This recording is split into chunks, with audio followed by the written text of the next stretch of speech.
IAS institute నిర్వహిస్తున్న all India scholarship exam pass అవ్వండి. 2 years ఫీజులో 50% మాత్రమే పే చేయండి.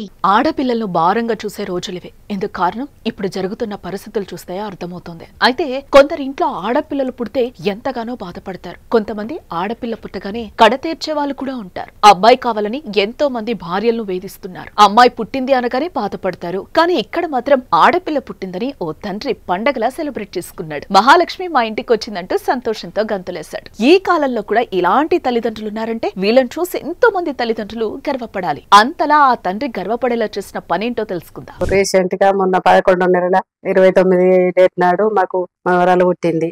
అబ్బాయికి కూతురు. తర్వాత చాలా సంతోషంగా ఉన్నాం. కుటుంబ సభ్యులను కూడా సంతోషపడుతున్నాం. ఊరి గ్రామస్తులు కూడా బాగా చాలా సంతోషిస్తుండ్రు. మా సంతోషానికి ఊరి ఆడబిడ్డలకు కానుకలు అందజేస్తున్నాం, చీరలు. ఆడపిల్ల పుడితే భారంగా భావిస్తూ ఉంటారు కొంతమంది. అమ్మాయి పుట్టిందనగానే బాధపడతారు. తమపై దించుకోలేని భారం పడిందని భావిస్తూ ఉంటారు. ఆడపిల్ల పుట్టింది అనగానే సంతోషం కంటే ఎక్కువగా అసహనం, తెలియని బాధ ఉంటుంది. ఆడపిల్ల పుడితే అరిష్టమని, మనకిది శాపమని భావించే వాళ్ళు ఉన్నారు. మగ పిల్లవాడు పుడితే వారసుడు వచ్చాడంటూ సంబురాలు జరుపుకునే వారిని చూస్తూ ఉంటాం. అమ్మాయి కంటే అబ్బాయికే ఎక్కువ విలువిస్తారు చాలా మంది. అమ్మాయి పుట్టిందని ఓ పండగలా సెలబ్రేట్ చేసుకున్నాడు.